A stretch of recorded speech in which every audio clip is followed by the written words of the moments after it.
Guys so अभी job के बारे में बताने वाले हैं कि अभी बीटेक जो बंदे भी बीटेक में जो 2025 में पास करने वाले हैं बीटेक में हैं और जिनका इलेक्ट्रिकल है मैकेनिकल या केमिकल ब्रांच है तो उनके लिए बहुत अच्छी अपॉर्चुनिटी है। ठीक है, एग्जीक्यूटिव ट्रेनिंग है, 8 ग्रेड का है और बहुत अच्छा पे स्केल है जिसमें आपको देख रहे हैं यहाँ पे। इसमें आप देख रहे हैं 60,000 से 1,80,000 पर मंथ तक आपको सैलरी मिल सकती है। ठीक है, टोटल वैकेंसी इसमें 70 और इसका जो जॉब लोकेशन होने वाला है ऑल ओवर इंडिया कहीं भी हो सकता है। ठीक है, तो हम बात करने वाले हैं कि एक करके पहले। ठीक है, तो हम लोग बात करने वाले हैं कि इसमें क्या है, तो ये किसके थ्रू वैकेंसी है। ये गेल एग्जीक्यूटिव ट्रेनिंग रिक्वायरमेंट 2026 है और अप्लाई ऑनलाइन फॉर है ना 470 पोस्ट अप्लाई करना है आपको। इसमें टोटल कितने पोस्ट हैं, टोटल इसमें 70 पोस्ट हैं। कितनी 70 पोस्ट होने वाली है टोटल इसमें। ठीक है, टोटल 70 पोस्ट हैं इसमें। तो आगे हम देखने वाले हैं highest paying PSU jobs for fresh engineers. ठीक है, देखने वाले किसके लिए वैकेंसी है किसके लिए नहीं है। ठीक है, एक एक करके हम जानेंगे। ठीक है, तो पहले जाने वाले कि ऑर्गेनाइजेशन कौन है जो इसको जो हायर कर रहा है बंदों को, जो फ्रेशर हैं उनको जो हायर कर रहा है ऑर्गेनाइजेशन वो कौन है। ठीक है, तो ये GAIL India one of the best है इंडिया का। GAIL India Limited Maharashtra PSU की। ठीक है, महाराष्ट्र की एक पीएसयू कंपनी है जो भी है। ठीक है, ऑर्गेनाइजेशन है महाराष्ट्र का। ठीक है, जिसका पोस्ट नेम है, जो पोस्ट है हमारी पोस्ट का क्या नेम है, एग्जीक्यूटिव ट्रेनिंग E2। ठीक है, E2 ग्रेड की वैकेंसी है। ठीक है, E2 ग्रेड की बहुत अच्छा पे स्केल है, 60,000 से 180 आपने भी देखा ही होगा। ठीक है, टोटल वैकेंसी कितनी होने वाली है, टोटल वैकेंसी 70 होने वाली है और एक बहुत अच्छी अपॉर्चुनिटी है। टोटल वैकेंसी कितनी 70। ठीक है, इसमें कौन कौन सी ब्रांच वाले लोग अप्लाई कर सकते हैं। ठीक है, जिनका केमिकल ब्रांच है और इंस्ट्रूमेंटेशन है, इलेक्ट्रिकल है और मैकेनिकल ब्रांच होने वाला है, ये लोग इसमें अप्लाई कर सकते हैं। सैलरी का क्या है, सैलरी आपने देख चुके हैं 60,000 से मतलब 60,000 से 1,80,000 पर मंथ तक। पर मंथ यहाँ पे ध्यान देना, पर मंथ तक होने वाला है। एक बहुत अच्छी अपॉर्चुनिटी है। ठीक है, तो जानने वाले हैं जॉब लोकेशन इसमें हो सकता है अक्रॉस इंडिया कहीं भी हो सकता है। ठीक है, जहाँ जहाँ जो गेल कंपनी उसके इंस्टॉलेशंस हैं वहाँ पे हो सकता है। एप्लीकेशंस की डेट क्या है, 20 फरवरी से ये एप्लीकेशन स्टार्ट हो गए, वरने फिल होना स्टार्ट हो गया 20 फरवरी से। ठीक है, और 18 मार्च इसका लास्ट डेट है, 18 मार्च इसका लास्ट डेट है, 18 मार्च इसका लास्ट डेट होने वाला है। ठीक है, सिलेक्शन क्या है, गेट का, जिस बंदे ने गेट का स्कोर किया है, अभी जो गेट का जिन्होंने अप्लाई किया है गेट के लिए और गेट का एग्जाम अभी हो गए हैं, उसका जो स्कोर कार्ड आएगा उस बेस पे इसका कट ऑफ लगने वाला है। ठीक है, उस बेस पे इसका कट ऑफ लगने वाला है गेट के स्कोर कार्ड पर। ठीक है, जितना आपका स्कोर होगा उस पे इसका कट ऑफ लगेगा। अब जान लेना कि केमिकल ब्रांच के लिए कितनी वैकेंसी है। केमिकल ब्रांच के लिए टोटल 17 वैकेंसी होने वाली है। यूआर में आपको देख रहे हैं, यूआर के लिए 8 है, जनरल के लिए 8 है, इकोनॉमिकली वीक सेक्शन के लिए 1 है, मतलब ईडब्ल्यूएस के लिए 1 है, ओबीसी के लिए 4 है, एससी के लिए 2 है और एसटी के लिए 2 है। ठीक है, इंस्ट्रूमेंटेशन की बात करें, इंस्ट्रूमेंटेशन के लिए टोटल 21 वैकेंसी है। जनरल के लिए जैसे 9 है, ईडब्ल्यूएस के लिए 2 है, ओबीसी के लिए 6 है और एससी के लिए 3 है और एसटी के लिए यहाँ पे 1 होने वाला है। ठीक है, इलेक्ट्रिकल ब्रांच के लिए टोटल 16 वैकेंसी है, यूआर के लिए 7 है, ईडब्ल्यूएस के लिए 1 है और ओबीसी के लिए 5 है, एससी के लिए 3 है।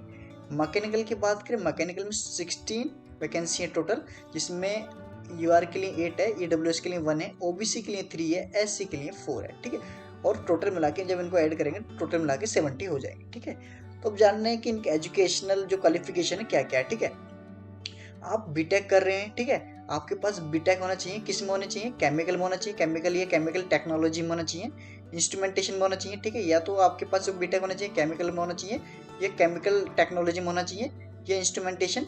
ठीक है, इंस्ट्रूमेंटेशन कंट्रोल होना चाहिए, electronics and instrumentation, electrical electrical and electronics में होना चाहिए। ठीक है, मैकेनिकल या मैकेनिकल एंड इंडस्ट्रियल इंजीनियरिंग में होना चाहिए। ठीक है, और जो आपके पास जो भी आप जिस यूनिवर्सिटी से कर रहे हैं वो अप्रूव्ड होना चाहिए बाई AICTE। ठीक है, AICTE से अप्रूव्ड होना चाहिए। आपके पास जो जनरल कैटेगरी है,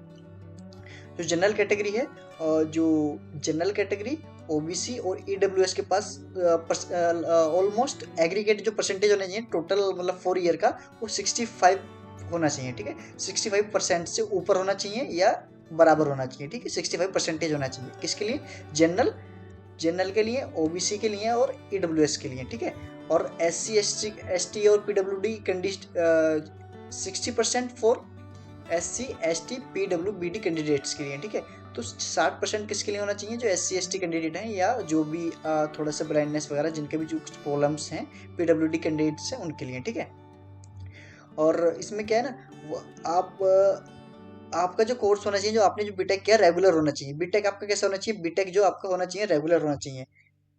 इसमें बीटेक कैसे होना चाहिए, बीटेक इसमें आपका रेगुलर होना चाहिए, ठीक है। और कैंडिडेट्स, अब ये 2024 वालों के लिए नहीं है, ठीक है। जो कैंडिडेट्स 2024 में पास आउट हो चुके हैं, ये वैकेंसी उनके लिए नहीं है, ठीक है। ये जो 2025 में या 2026 में अप्रेंग हैं, या 2025 में जो कंप्लीट करने वाले हैं और 2026 में कंप्लीट करेंगे, ये वैकेंसी उनके लिए है, ठीक है।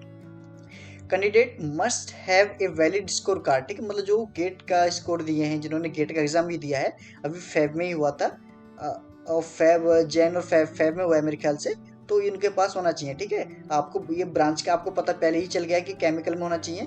केमिकल का जो कोड होगा CH होगा, इंस्ट्रूमेंटेशन का जो कोड होगा वो IN होगा। जो फॉर्म फिल करेंगे आपको वहाँ देखने के लिए मिलेगा, ठीक है। इलेक्ट्रिकल में आपका E कोड मिलेगा, मैकेनिकल में ME कोड मिलेगा, ठीक है। ये कैंडिडेट्स, ये chemical, instrumentation, electrical and mechanical के लिए, आपके लिए ये वैकेंसी आई हुई है, ठीक है।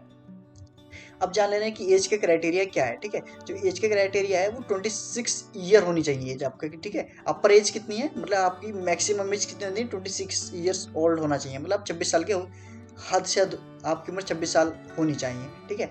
SC ST को इसमें 5 ईयर की छूट मिला हुआ है, और OBC को, नॉन क्रीमी लेयर के अंदर आते हैं, उनको 3 ईयर्स का छूट मिला हुआ है। और PWBD के अंदर जो भी आते हैं, UR कैटेगरी, मतलब जनरल कैटेगरी में जो आते हैं उनको 10 साल का छूट है, ठीक है। और PWBD OBC में जो आते हैं उनको 13 ईयर्स का छूट है, ठीक है।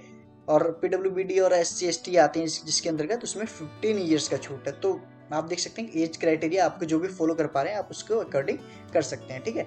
अब बात कर सकते हैं कि सैलरी क्या है, कैसे कैसे कितना है। तो सैलरी आपका आइडिया वैसे ही लग गया, ठीक है। तो जो बेसिक पे होने वाला 60,000 पर मंथ आपका बेसिक पे होने वाला, मैं यहाँ से सैलरी आपकी स्टार्टिंग है, या मतलब आपको 60,000 यहाँ से आपका स्टार्ट होने वाला है, ठीक है। उसके बाद आपका जो HRA अलाउंस जो भी लगने वाला है वो आपको अलग से मिलेगा, इसमें इसमें ऐड होगा। इसमें 60,000 में आपका वो ऐड होने वाला है, ये प्लस है, ठीक है, वो ऐड होने वाला है। तो पे स्केल कितना है इसका, 60,000 से 1,80,000, ठीक है। इंडस्ट्रियल DA पैटर्न, मतलब और आपका DA लगा कर उसके बाद इतना बनने वाला है, ठीक है आपका। और वेरिएबल डेयरनेस अलाउंस, मतलब आपको अलाउंस वगैरह सब मिलेगा, ठीक है, क्वार्टरली आपके हिसाब से जो भी आपका वहाँ पे बनेगा, ठीक है। और वेरिएबल पे, ठीक है, परफॉर्मेंस लिंक्ड एनुअल वेरिएबल पे भी है, मतलब आपके जैसे परफॉर्मेंस देंगे उसके हिसाब से आपको यहाँ का पे मिलेगा, मतलब अलाउंस मिलेगा जो भी है, ठीक है। हाउस रेंट की भी सुविधा है, अलाउंस मिलेगा, कंपनी एकोमोडेशन मिलेगा, ठीक है। जो भी आपको मिलने वाला है, और टाउनशिप HRA वगैरह सब मिलने वाला है यहाँ पे, ठीक है। सारी चीज़ मिलने वाली है, पूरी एकदम गवर्नमेंट फैसिलिटी है, एकदम सारी चीज़ें वही है, ठीक है, मिलने वाला है। अब जानते हैं कि इसका प्रोसेस क्या क्या है, ये आप इसमें कैसे सिलेक्ट होने वाले हैं, क्या क्या इसका प्रोसेस रहेगा, ठीक है। सो सबसे पहले आपको जो गेट का जो स्कोर कार्ड होगा, उसमें जितना आपका मार्क्स है, जितने पे कट ऑफ लगने वाला है आपकी कैटेगरी का, ठीक है। सारी कैटेगरी का कट ऑफ अलग अलग जाने वाला है। सारी कैटेगरी का कट ऑफ कितना जाने वाला है, जैसे UR का है, UR का कट ऑफ अलग जाएगा, OBC का अलग जाएगा, ठीक है, SC का अलग जाएगा, ST का अलग जाएगा, और जो EWS बचा है इनका सबका कट ऑफ अलग अलग जाने वाला है, ठीक है। जो भी आप अपनी कट ऑफ को क्लियर करोगे, उसके बाद आपको आपका इंटरव्यू होगा, ठीक है। उसके बाद जैसे ही आप अपनी कट ऑफ क्लियर करेंगे, उसके बाद आपका दूसरा प्रोसीजर आपका इंटरव्यू होगा। इंटरव्यू में क्लियर होने के बाद, जब इंटरव्यू क्वालिफाई करोगे, उसके बाद फाइनल मेरिट लगेगा, और फाइनल मेरिट लगने के बाद जब आपका लिस्ट में नाम आएगा तो आप फाइनल सेलेक्ट हो जाओगे, ठीक है। तो ये आपका क्राइटेरिया था सेलेक्ट होने के लिए, ठीक है। अप्लाई कैसे करना है, क्या क्या चीज़ की जरूरत है, मैं वहाँ पे बता देता हूँ, ठीक है। आपके पास क्या होना चाहिए, जो आपके मैं यहाँ पे लिख देता हूँ कि जो गेट का है, गेट है, स्कोर कार्ड है गेट का 2026, ठीक है। गेट स्कोर कार्ड 2026 होना चाहिए, ठीक है आपके पास, ठीक है, 2026 होना चाहिए। आपके पास बीटेक की मार्कशीट होनी चाहिए, ठीक है, बीटेक मार्कशीट होना चाहिए, बीटेक की मार्कशीट होनी चाहिए, ठीक है, मार्कशीट, बीटेक की मार्कशीट होनी चाहिए। और आपके पास कैटेगरी सर्टिफिकेट, अगर आप कैटेगरी उसमें डाल लें, अगर आपने कैटेगरी आपने डाली है तो उसमें कैटेगरी सर्टिफिकेट होना चाहिए, ठीक है। और कुछ लोग कैटेगरी सर्टिफिकेट होना चाहिए, सेंटर का होना चाहिए, ठीक है, सेंटर का कैटेगरी सर्टिफिकेट होना चाहिए। और जो आप इसके फॉर्म फिल करने के लिए लिंक कहाँ से मिलेगा, आप गेल करियर पोर्टल पर जाएंगे, गेल करियर पोर्टल पर वेबसाइट पर जाएंगे, वहाँ पर आपको इसका लिंक मिल जाएगा, ठीक है। और इतना ही आपके पास रजिस्ट्रेशन करना है अपनी ईमेल आईडी से और फ़ोन नंबर से, आपको वहाँ पे अपना रजिस्ट्रेशन करना है, ठीक है। और जो भी डिटेल्स आएंगे आपको बारी बारी से फिल कर देना, और अपने इसमें जो आपको फोटो सिग्नेचर आपको ये यहाँ पे स्कैन करना है उसके बाद। और हाँ, एक चीज़ और मैं ऐड कर देता हूँ, यहाँ पे कोई भी फीस नहीं है, ठीक है, किसी के लिए कोई फीस नहीं है, no fee for any category, ठीक है, किसी के लिए कोई फीस नहीं है, आप अपना जाएंगे वहाँ पे फॉर्म सबमिट कर देंगे, ठीक है। अगर ऐसी जानकारी और चाहिए तो हमारे चैनल को सब्सक्राइब करें, फॉलो करें। Thank you.